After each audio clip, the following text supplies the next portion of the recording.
This is gonna blow your mind. Get ready for the best keto oatmeal raisin cookies you'll ever taste. First, grab your mixing bowl. Add 1 cup of almond flour, half a cup of unsweetened shredded coconut, and a 1/4 cup of erythritol. Now, throw in a teaspoon of baking powder.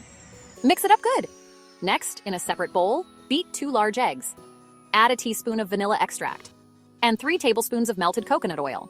Now combine your wet and dry ingredients. Stir until you get a doughy texture.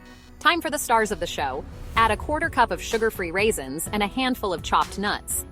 Mix it all together. Now preheat your oven to 350 degrees Fahrenheit. Scoop out tablespoon-sized balls onto a parchment-lined baking sheet. Flatten them slightly to form that classic cookie shape. Bake for 15 minutes, or until golden brown. Let them cool on a wire rack, but don't wait too long. These cookies are best enjoyed warm and chewy, packed with protein, low in carbs, and oh so satisfying. Remember, like and subscribe for more tasty keto recipes. See you next time on Keto Fit Haven.